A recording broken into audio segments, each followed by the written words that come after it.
Welcome to the Online Great Books podcast, brought to you by OnlineGreatBooks.com, where we talk about the good life, the great books, great conversation, and great ideas.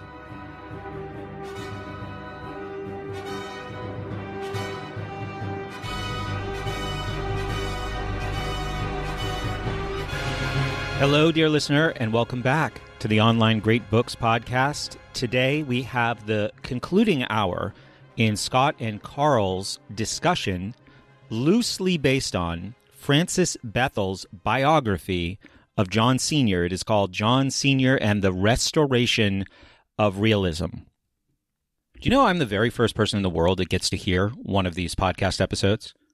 Sure, the version that I hear is not as polished as the one you hear. That's where I come in. But I have been kicking around in my head the contents of this conversation for the last couple weeks at this point. And I am talking to anyone who will listen about this topic and specifically this discussion that Scott and Carl had. It is, I think, an extremely thought-provoking and motivating episode of Online Great Books podcast, especially from the perspective of somebody who lives in a city.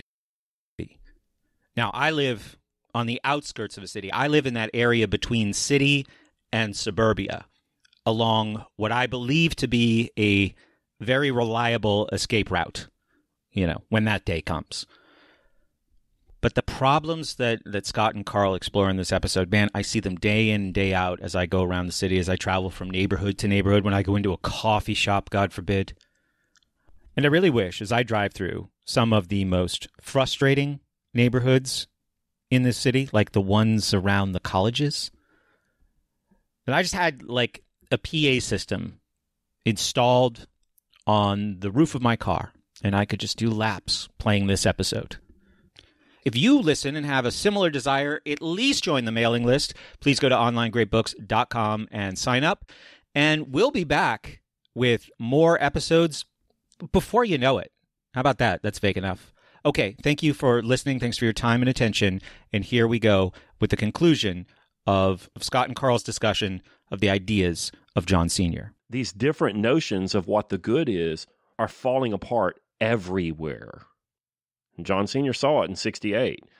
Chesterton saw it in 03, 1903, Yeah, what are you going to do about it? You might found Online Great Books or do the Integrated Humanities program.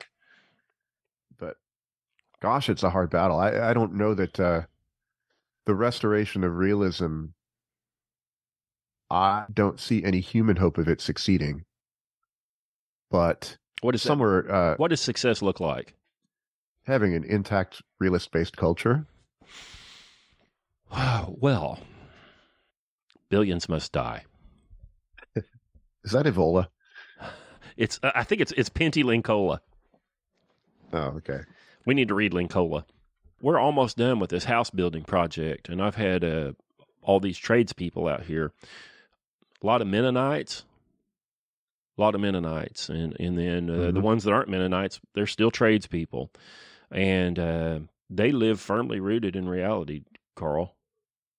Firmly. Yes. They have none of these issues. Well, I can't say none. We're all modern people, but they have few of these issues. Realism has to live in pockets. There are ways of life that require it. My brother-in-law, who I love, is a lineman. He's a high-voltage electrician. He spends his days hundreds of feet off the ground dealing with thousands and thousands of volts, and he comes down under control. It doesn't plummet to the ground. He comes down and puts his feet on the ground every evening, alive and safe. He's a hunter. He kills a lot of the meat that he and his wife eat. He's a fisherman. His life is very much rooted in this stuff. So there are pockets where it'll live, but there are pockets where unreality rules. If you live in a high-density urban area, where does your food come from? How do the lights come on? Can you fix anything that you own? Do you understand anything that you do? What's your job? Your job is promulgating and enforcing HR rules. That where did they come from? So there are huge numbers of people whose lives are unreal, but there are ones that aren't. I'm one of them, actually. I'm by nature bookish. I've been wanting to talk to you about this.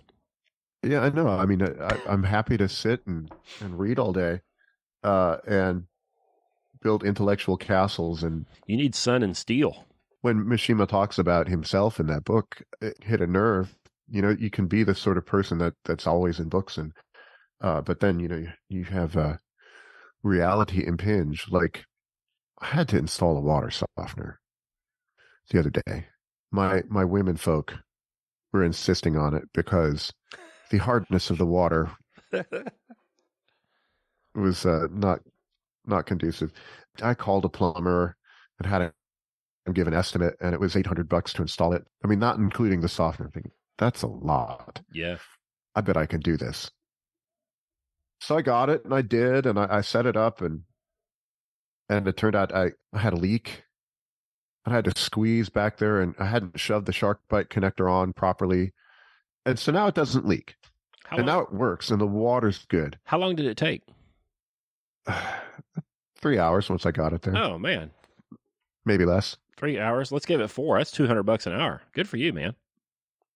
Yeah, so I saved money, and it got it working, and it's kind of satisfactory. All the women folk are happy because their hair looks better. For now. And I actually, the water tastes better to me. Maybe the appliances, I don't know. It's probably be okay.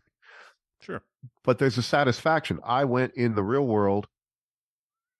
You know, there's a satisfaction for me sitting here reading Aquinas too. But you get done. Well, what did I actually accomplish? I walk in and I see the water softener.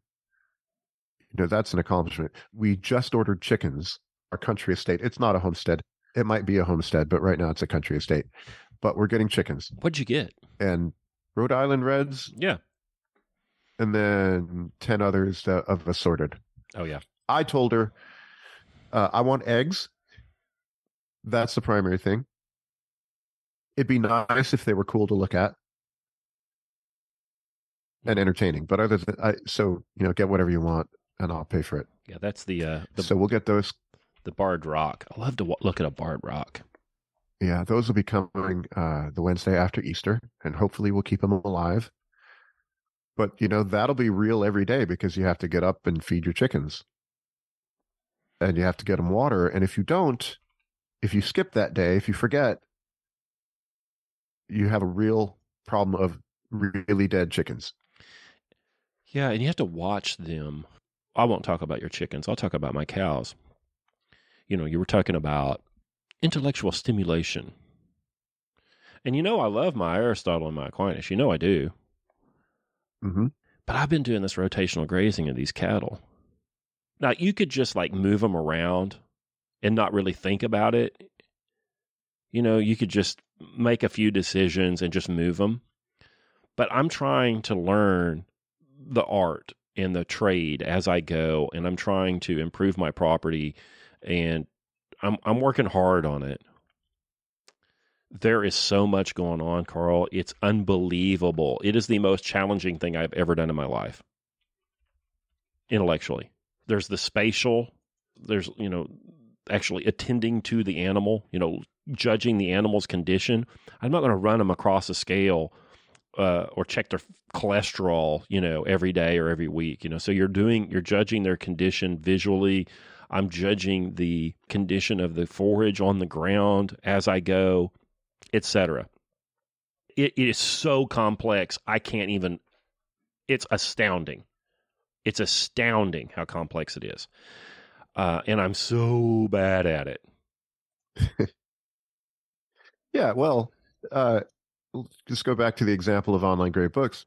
We are not really prepared to do this. Senior, I have another quote from him. There was no possibility in the general loss of Christian culture that we would build a cathedral like, I don't know how to pronounce Chartres, or write a text like the Summa Theologiae, or even, except for a few, understand them. So we have a problem. Nobody knows how to do this. So you don't know how to rotational graze. Should you not do it?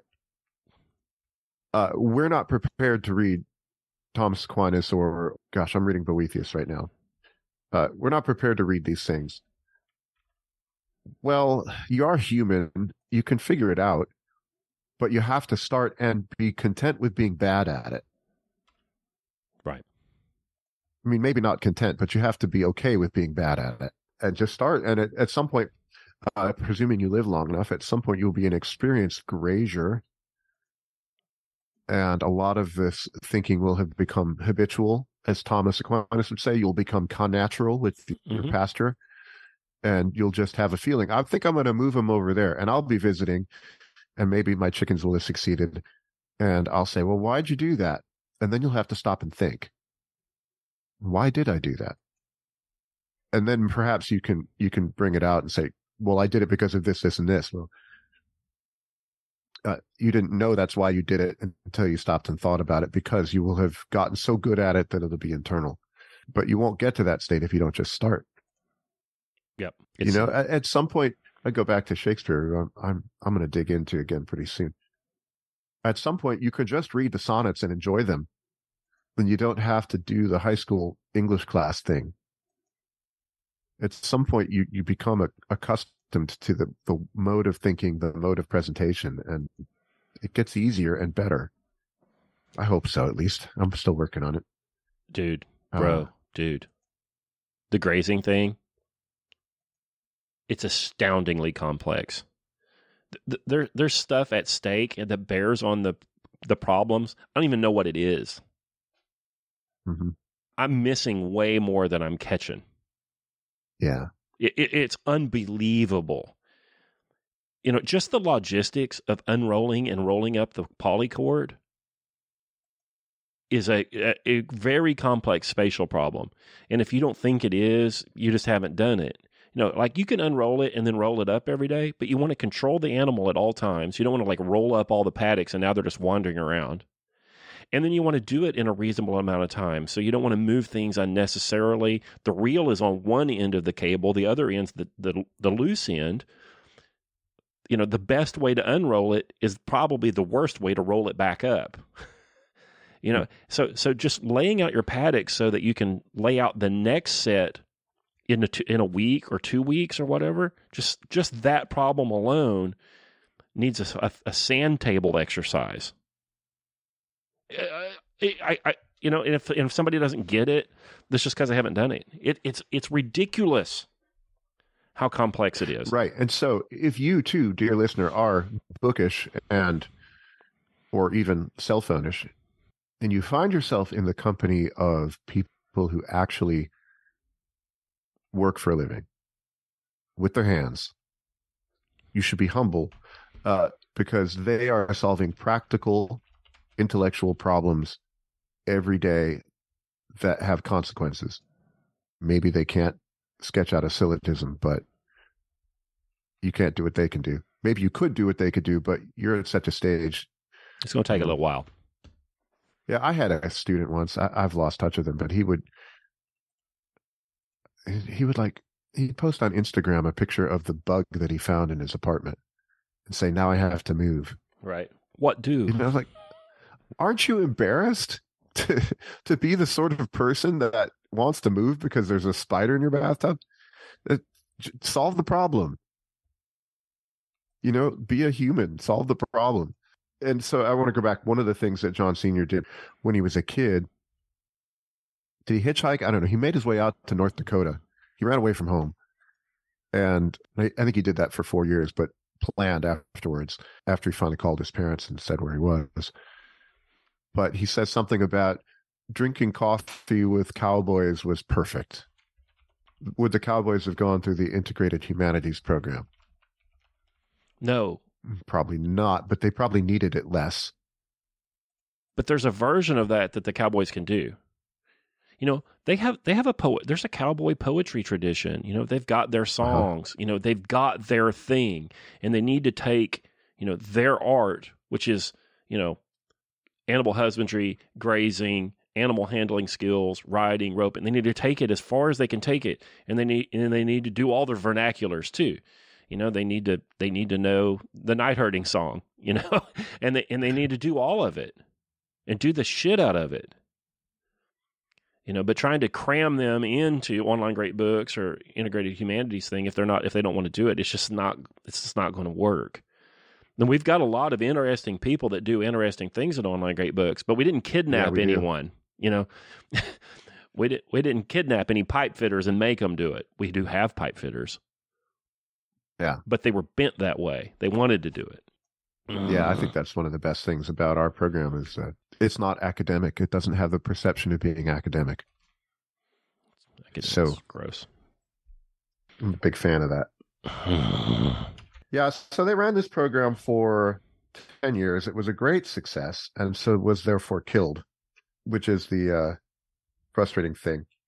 And I've actually seen this happen myself. So they ran up until, I think it finally stopped in 1982, although it had been strangled because it was so successful and because postmodernism has won and can brook no rivals. So you can have any opinion you want in modern university, except the opinion that some things aren't opinions. So it is a dogmatism of relativism. I think Pope Benedict called it a tyranny of relativism. What they did is they made it so that integrated humanities program classes did not satisfy requirements. Yeah. I think they did that within 2 years.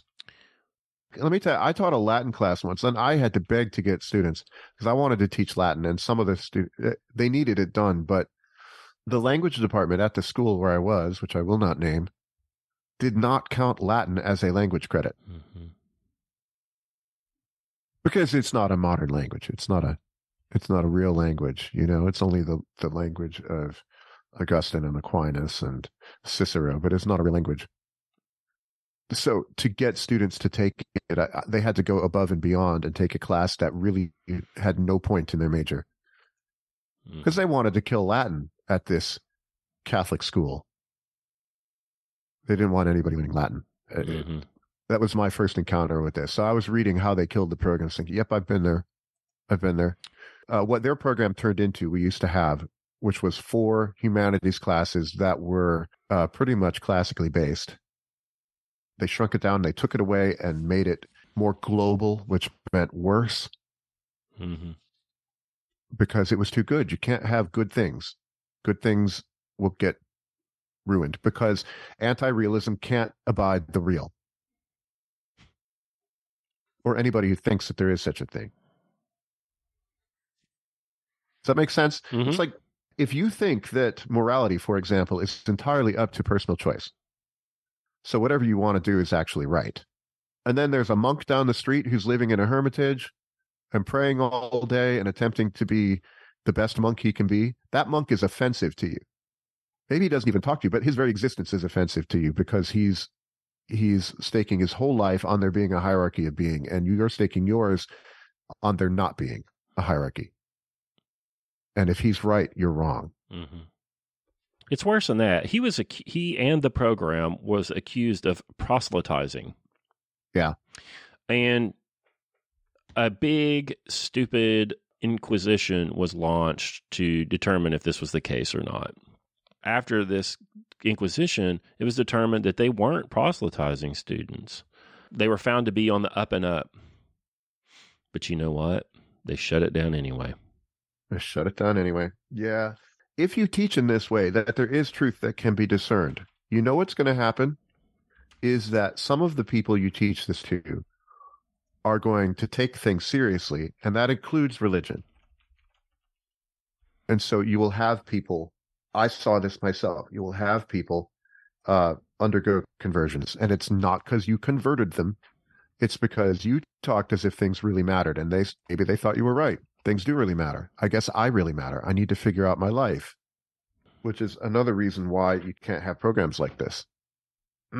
It's anti-realism can't abide anybody taking religion seriously. You could have your weird customs that you do, but as long as you don't really care about them. Right. It's not actually tolerant. I haven't read the book. So I'm not doing Which a good book? Well, you did. I read it. Yeah, I read it 1,000 years ago. I'm sorry. Yeah. So I don't feel like I'm doing a great job of covering the text. But if you have concerns about yourself, how you interact with the world, where the world is going, if you have children that you're educating, if you're interested in education, I think you need to read John Senior. I think you need to read The Restoration of Christian Culture. Probably is more important to read than the first book. You probably should read this biography as well, and and look at how are the kids doing? How are the kids doing? I have a little niece who's not as little now, but when she was about 18, 20 months old, we were over at great grandma's house,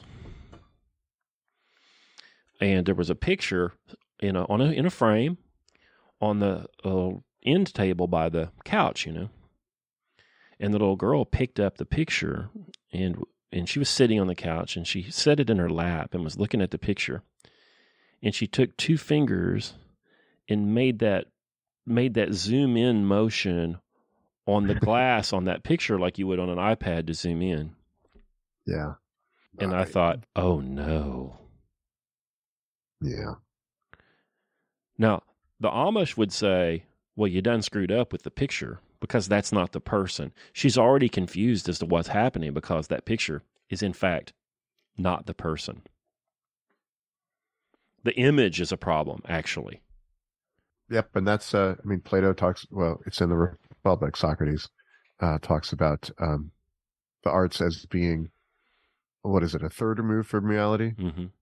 And he doesn't let poets in his city. Well, that's not quite true. They do have poets, but they're strictly controlled, which there's something about that in this biography, that there is a problem with the poetic mode. A danger with the poetic mode is that poets, often likely to be degenerate, or at least there's a danger, poets and musicians, there's a danger of them wanting to push all the boundaries, and you have to be careful of that. The arts are dangerous. They're too easy also. So, there is this sort of openness to experience that the musician or the poet or whatever has that can be a problem for everyone. But they're also too easy. Somebody can just descend into that world of Dickinson poetry or whatever it is, because it's easier to get an experience from that than it is to go move the cows. Yeah. Yeah, it's intoxicating. But, Senior would say, well, the real world's intoxicating. But even though it's right outside the door, it's harder to access. So what you're saying is if everybody had chickens that they had to take care of, things would be better? It would. It would help a lot. If everybody's work was a little bit dangerous, if everybody had to actually kill something and prepare it to eat, we would be much less likely to have ridiculous political debates about the relevance of, somebody being confused by their gonads. People just wouldn't carry any truck with all that. They just wouldn't have it. So we end up being distracted, in political debate by stuff like that. And by the time you get to that question, everything's too messed up anyway. Like you've already lost when you're having that discussion. It's too far gone. You're done, So everybody's like, oh, Shapiro, he says so many pithy things and he just owns. We're having just the fact that we're there talking about it means we lost years and years and decades and maybe hundreds of years ago. Yeah. The battle, it's not looking good. But there's this quote, I put a star by it in my book. This is the John Senior quote that I'm probably going to take away, which is, it can't be done, and we must do it anyway. Just because you're beaten is no reason to quit fighting. What else are you going to do? Give up? Well, I think it can be done. But what is it? What is done? What does all this mean? We kind of have to define our terms. It's going to be billions must die. And the ones that don't are going to be closely tied to reality. They're going to have the good metaphysics because that's what it takes to make it when it's ugly. So what you're saying is yes. that the apocalypse is going to be good? Yes. Okay. Might be. It's still going to be hard. I didn't say it wouldn't be hard. It's going to be really hard. Enormous amounts of suffering. But see, the fact that people don't suffer and haven't been suffering is the problem. So I was saying, okay, so speaking of realism, so I was saying, doing my prayers this morning, and there was one, because I need to, because, Who don't? I'm a degenerate, but there's this prayer where it's one of St. John Chrysostom's prayers for every morning, and number 20, he has 24 of them, one for each hour. And he says, "O Lord, give me suffering, generosity, and meekness." And I thought about it this morning. You're actually praying to get suffering, praying for hardship. That's something else. That's right. Really countercultural. But it might be just what you need. You probably need some hardship. You need things to be not easy, because things not easy. Okay, so building castles in the sky or forming your opinions however you want is very, very easy. Coming up with your truth, like everybody says truth, but they put a personal pronoun on it, a possessive pronoun, your truth, my truth. Mm-hmm. There's no such thing as your truth, my truth. There's just truth. So truth is experienced as difficulty. I want that water softener to get set up, but I can't squeeze myself behind the heater to get the pipe hooked up. This is truth that I'm coming up against. Mm-hmm. So there was suffering involved, and it's a good thing I'm skinny these days, or I would not have been able to do it. And that involves reality resisting my efforts, which is experienced as suffering. That's probably necessary. I think it's probably necessary. I did a podcast appearance with Uncle Todd Dwyer on the Student of the Gun podcast the other day. Several times a year, I'll go on there and talk with the boys, my favorite normicons. And so the topic of the show was growing resilience. That's what the name of the podcast is that I do with Todd. And that's what we were talking about. It's a good podcast. You ought to listen to it. Thank you. Thank you, Carl. And I said that, it's like billions must die. And, that's good rhetoric. But it's not true. We're spending 17 calories to get 1 calorie of food on the shelf at your grocery store. Mm-hmm. We spend a barrel of oil to get 4 out of the ground right now. Like it won't be long. It'll be a barrel to get a barrel, and then it's over, right? The 17 calories to get a calorie, you can't do that. So if you're feeding 8 billion people and it costs you 17 calories to put 1 calorie in the people, you're in a thermodynamic death spiral. So it's not even a political statement. Like, if we keep doing it this way, billions of people are going to die, and we can't keep it going this way. Therefore, billions of people are going to die. And I was like, and I said on the podcast, if you don't want to do this, if you don't want to deal with the discomfort of being more resilient now, then I will fertilize my garden with you when you join the billions. Yeah. That upset a number of people. Yeah, I could imagine why it would. And they're like, that redneck on the show thinks that if we don't live his low lifestyle, that we're all going to die. And one of them called me a pagan prick,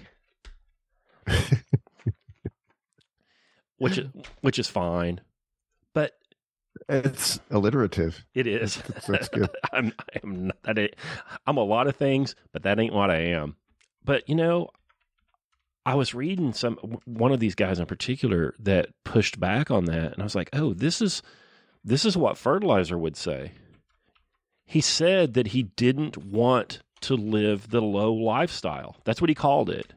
He wants to live high on it, right? He wants to be divorced from the reality of this. I said something that he didn't want to hear, and he doesn't, and he don't want to hear it, and he got mad at me about it. Right. Yeah, it's not going to be good. John Sr. was shouting this stuff 60 years ago.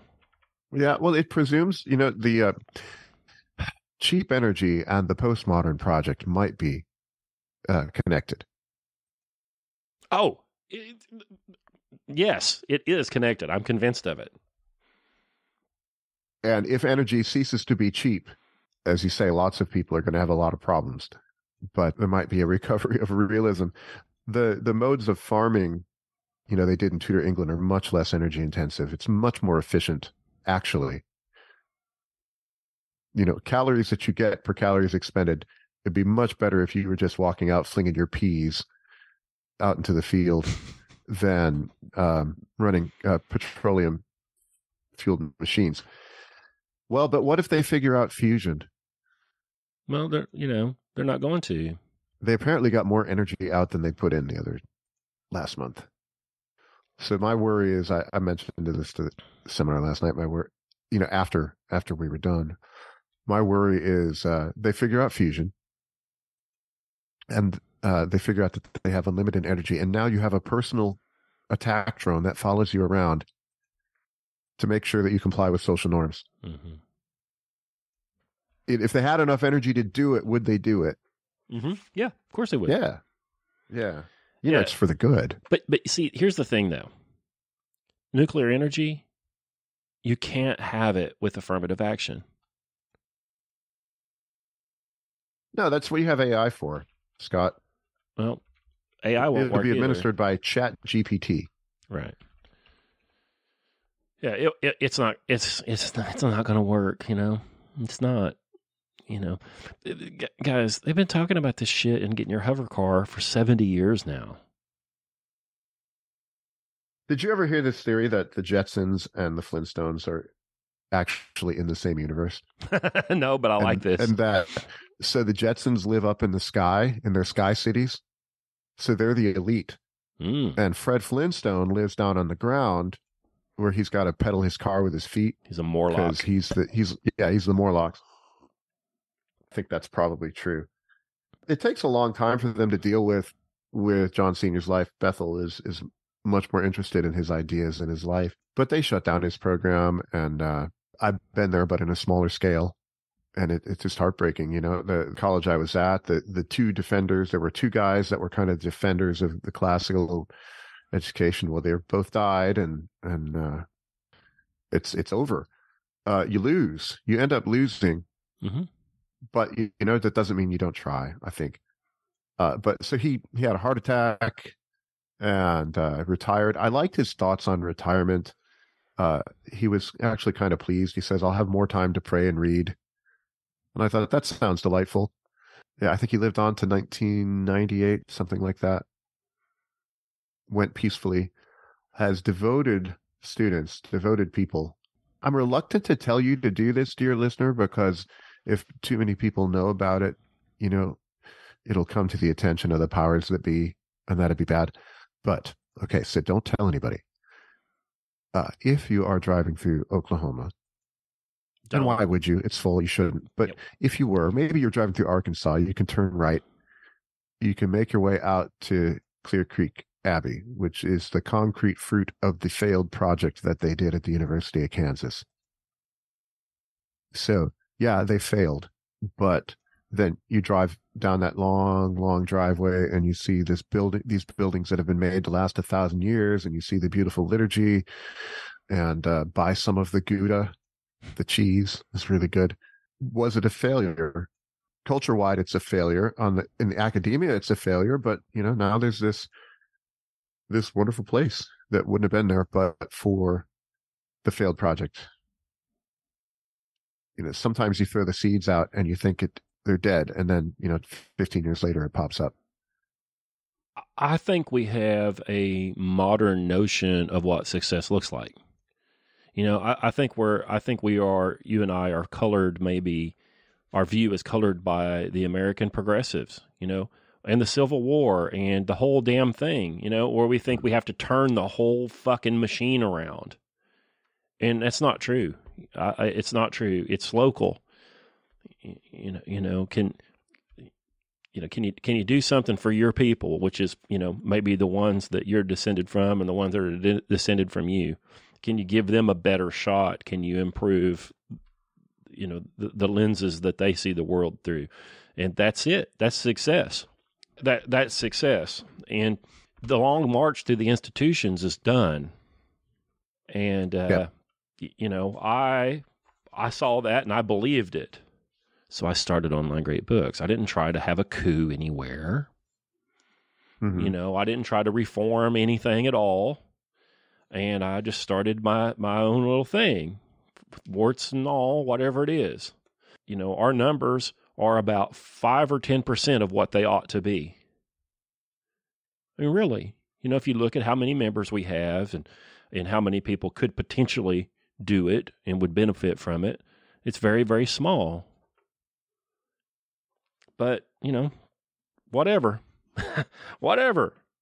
Our average member stays with us. It's been a long time since I've done this math, but our average member stays with us about 22 months, or at least the last time I checked, they did. I don't really care how long they stay. I don't want anybody to go, but I'm not gonna look at what we do and change what we do to get somebody to stay 23 months and increase our recurring revenue rate, because I think we're doing it the best way that we can. I'm going to let the math be what it is, because I think we're doing it with integrity. So at any given time, I think that we probably only have 2 or 3 people, maybe 10,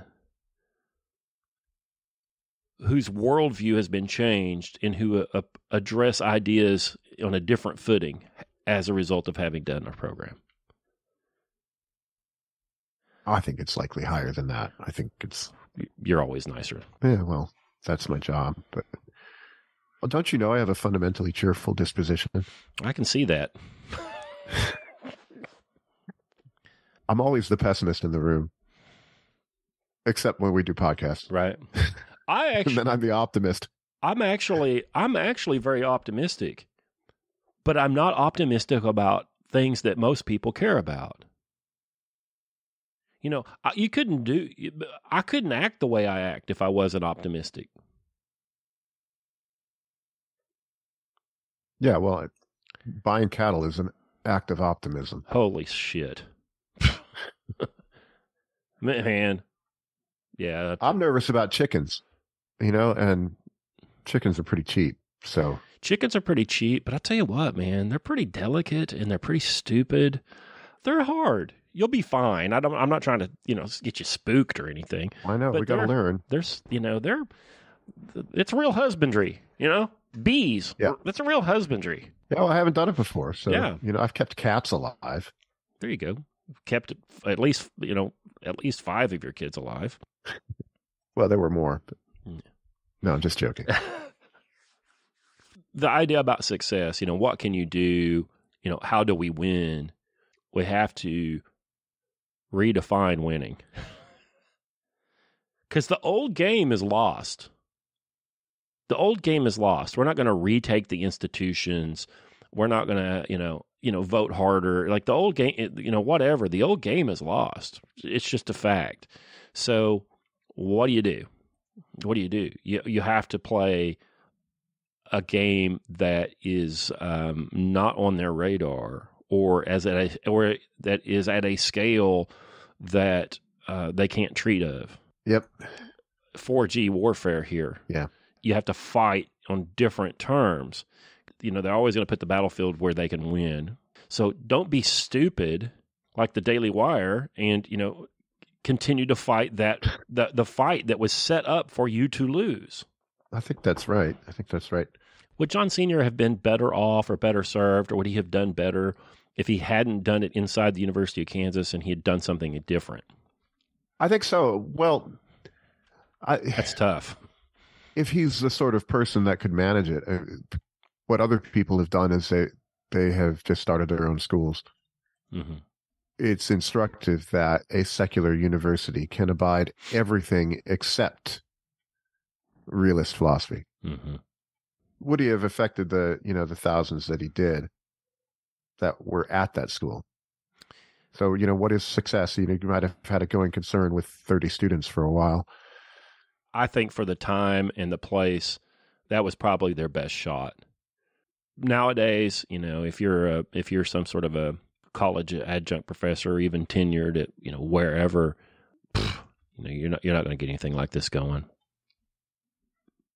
No, you have to do it secretly. We have to do it secretly. You probably have to do it as a homeschooling parent with your X children. That's your X number of kids. That's probably it. The students I had, I don't think they could figure me out quite, but a few of them did. Because your facial expressions are confusing. Well, because I didn't, as you know, like John Senior, you just present the material and you take it seriously, but you're not pushing anything on the students. You're not saying you must. Like I heard colleagues of mine, I heard one colleague berating a student in his office for, I think she'd voted for Bush or something. I don't know, just yelling at her, and I would never do anything like that. You know, I would never, you know, not like voting's going to fix anything anyway, but. To the degree that I have firmly held beliefs that I think are grounded in reality, I didn't try to do that. I wanted to be more like a window for them. You know, here's the stuff. Look at it. I didn't want to put my own self in between, because if you actually have convictions that there is the real out there, then your job as a teacher is not to present yourself.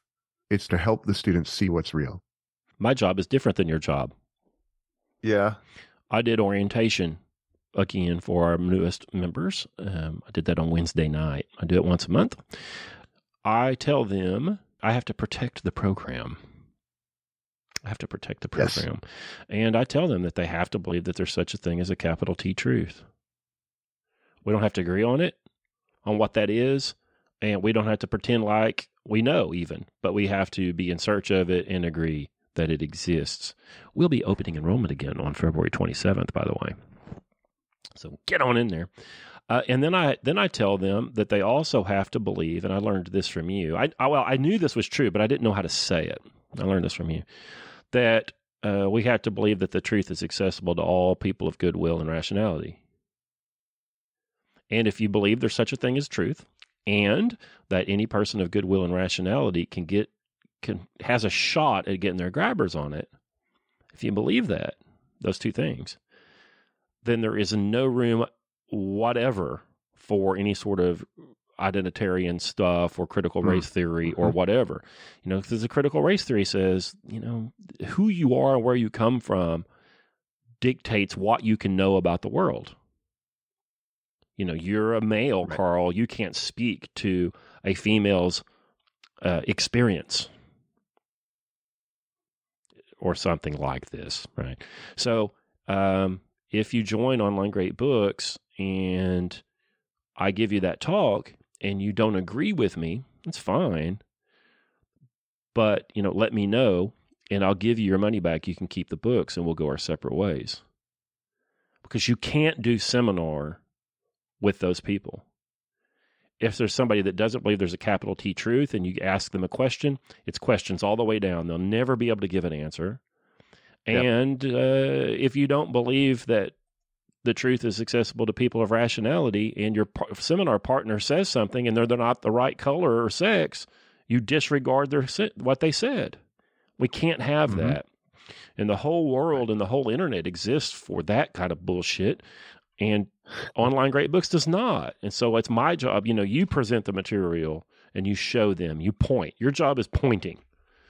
And then my job is to keep the barbarians out of the gate. Yeah, I think that's right.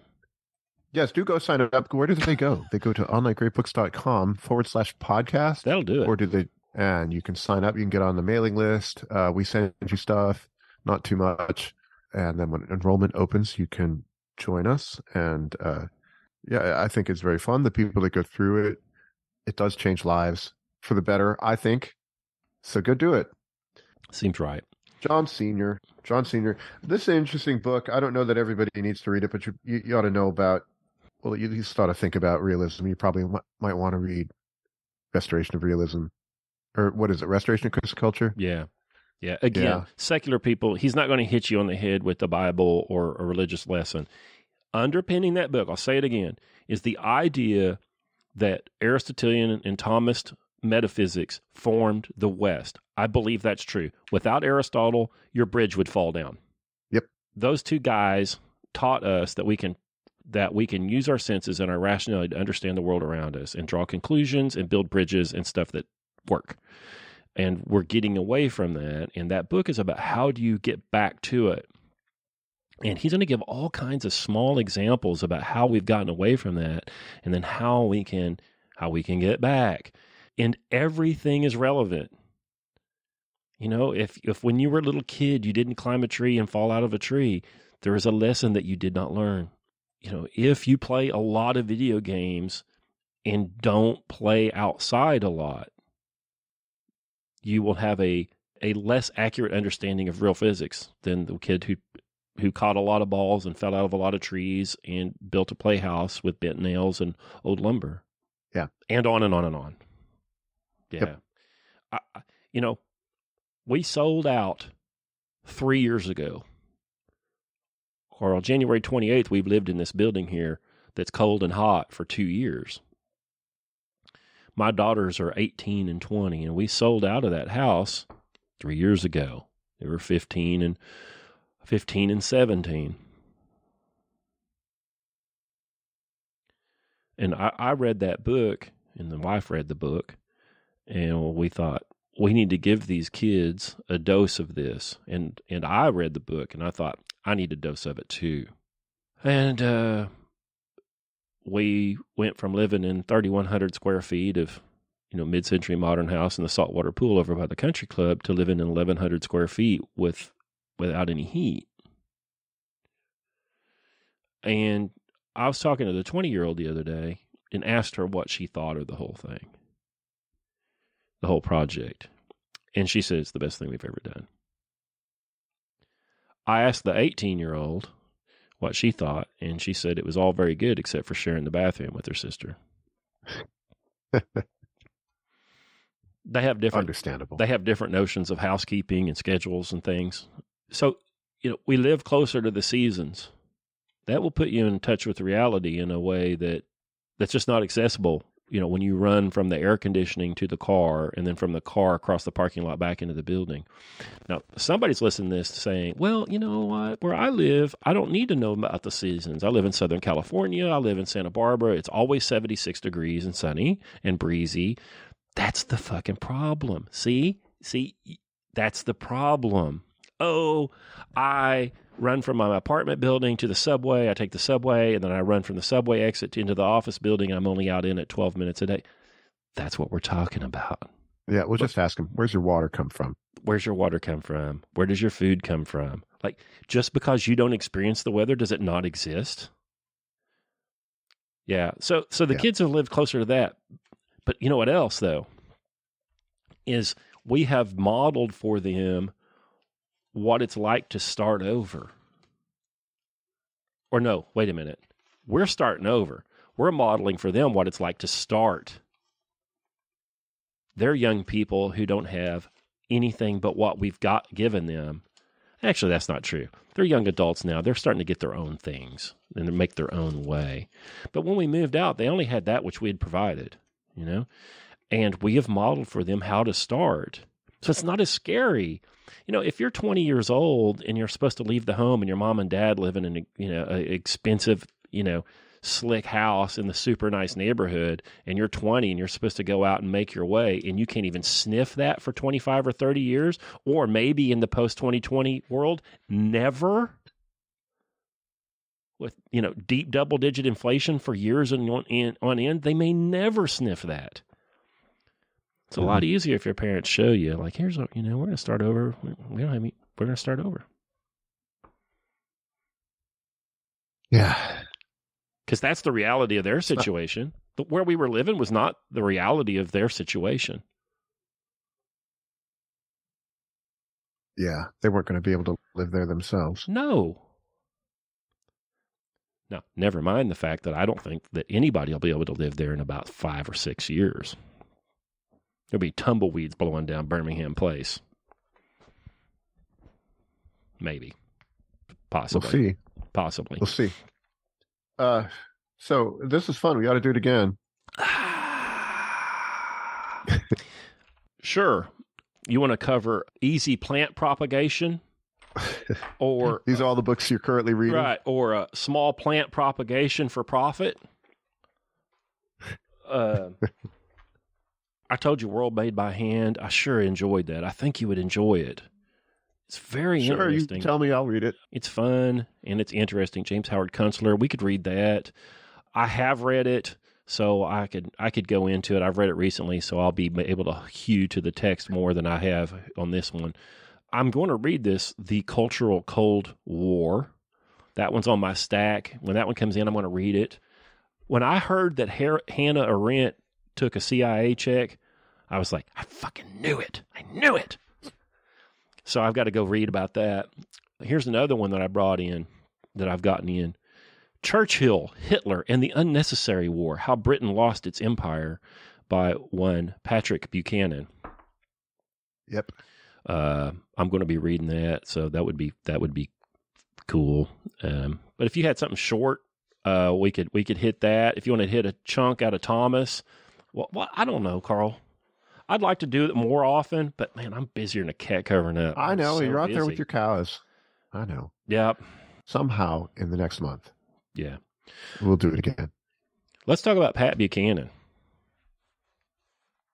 for a second. Sure.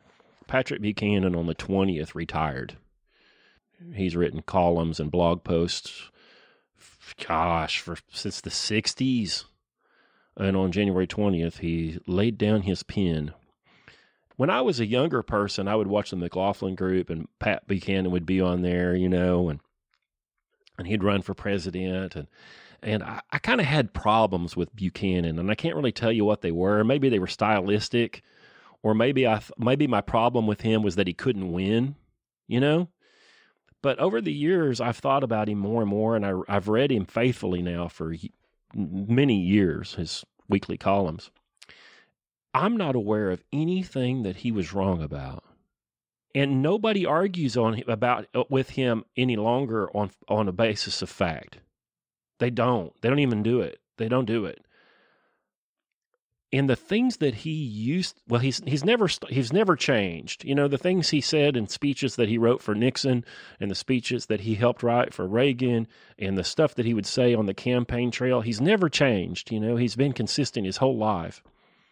And at this point, he is he was mainstream as hell. He was on PBS every Sunday on the McLaughlin Group, for years and years. At this point, he's a far-right fascist. Like, everything's changed so much that Patrick Buchanan is untouchable. It's uncanny. Yeah, he never moved, and suddenly he finds himself. I used to watch that show too. It was always fun. John McLaughlin was wonderful. Wrong. The answer is wonderful. Monica Crowley. They used to spoof it on Saturday Night Live, and yeah. What do you say, Pat? You cannot win. Right. Instead of Pat Buchanan. Yeah, Monica Crowley would be on there. Meow. Yeah. Yeah. Good times. I don't know. So I'll be reading those things. I feel like Buchanan. I have 1979 Catoosa, Oklahoma donut shop morning conversation views. And everybody now thinks I'm crazy. Yes. So everything has come unmoored. And if you are not similarly unmoored, then you are the crazy one. Right. Thanks to PB, thanks to Patrick Buchanan. He did a lot of good work for a lot of years, and he kept ringing the bell, and almost no one wanted to listen, but it wasn't for not trying. Oh, what a guy. Yeah. So what do you want to read? All right. Did we figure it out? I don't know. I haven't figured it out yet. I'll just think. I don't know. That World Made by Hand might be fun. It is. We'll figure it out, dear listener. Okay. We'll figure something out. You don't want to read my revisionist history stuff? Which one? The CIA thing? Mm-hmm. How about Buchanan calling World War II the unnecessary war? That's like, you can't say that. That's outrageous now. Yeah. Yeah. So, we'll figure it out. What was his book? Death of the West? Buchanan. Isn't that a Buchanan book? Yeah. Yeah, I don't know. Do I have to commit right now? No, you don't have to commit. But you have to commit by dinner tonight. All right. All right. Hey, thank you guys so much for listening. Go to onlinegreatbooks.com/podcast. And if you do that and you go sign up there, you're just getting on our mailing list. You're not joining right away. But we'll send you some stuff some little PDFs and some white papers and some little hidden nuggets from the Great Books world that I've found. We send out to people. You might get our newsletter. It's been a while since we put one out. It's time though. And then when enrollment opens, we'll let you know, and then you'll have and we'll send you a discount code as well if you're on the mailing list, and you can get in and get a little chunk off your first 3 months. Because I'm like the pusher man. You do it for 3 months, you're in. You'll stay. Yep. And you might go listen to me and Todd on the Growing Resilience podcast. Go listen to Carl talk with Nathan Cheever there on that show we talked about earlier. And yeah, that's all we need to talk about. We'll talk to you all in a few months.